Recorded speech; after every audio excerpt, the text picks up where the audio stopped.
आप किसी कंपटीशन की तैयारी कर रहे हैं चला, तो इस पीवाईक्यू सीरीज की क्वेश्चन को आपको कर लेनी चाहिए। क्वेश्चन क्या पूछ रहा है कि एक स्कूल में लड़कों और लड़कियों की सम्मिलित औसत 16.8 है, 16.8 है।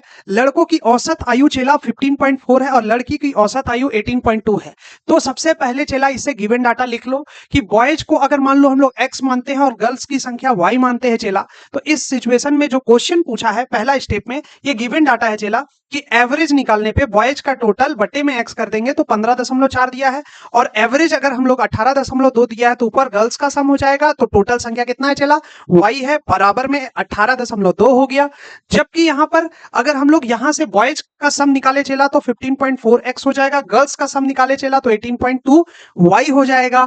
अब इसमें हम लोग को दिया हुआ है चला ओवरऑल एवरेज कितना है, तो ओवरऑल एवरेज अगर हम लोग बात करेंगे तो टोटल देखो यहां पर टोटल सम बटे में गर्ल्स और बॉयज का जब दोनों को ऐड कर देंगे तो टोटल संख्या हो जाएगा इक्वल टू 16.8 16.8। अब ये वाला जो टोटल सम है चला वो कौन था, बॉयज का सम और गर्ल्स का सम, तो इक्वल टू 16.8 और मल्टीप्लाई में नीचे वाला जाएगा तो x प्लस वाई हो जाएगा। अब इसको थोड़ा सिंप्लीफाई कर दो क्योंकि b ऑफ सम मतलब बॉयज का सम कितना दिया हुआ है 15.4 पुट कर दिए चला, गर्ल्स का सम 18.2 y है उसको भी चला पुट कर दिए इक्वल टू इसको मल्टीप्लाई कर दिए अलग अलग कर दिए। अब जब हम इसको सॉल्व करेंगे चला तो x अपॉन y का वैल्यू रेशियो आ रहा है चला 1/1। आप देख सकते हैं यहां पर हमारा फाइनली आंसर आ गया 1/1। ये तो एक सिंपल सा मेथड है जो 8 क्लास का बच्चा एवरेज में पढ़ लेता है।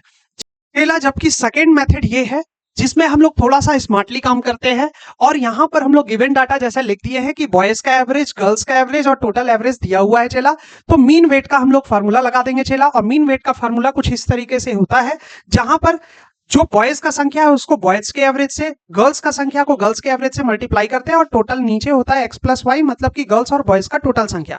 ये फार्मूला को तुमको ध्यान में रखना है चला। अब जितने भी वैल्यूज है उन सभी को रख देंगे सेम टू सेम, पुराने वाले कॉन्सेप्ट के आधार पे ये आ जाएगा, लेकिन इतना नहीं सोचना पड़ेगा, इतना मेहनत हम लोग को नहीं करना पड़ेगा। और फाइनली सॉल्व करके वही चीज आ गया है चला जो पीछे वाले में आया था और फाइनली हमारा आंसर आ जाएगा चला 1:1 रेशियो।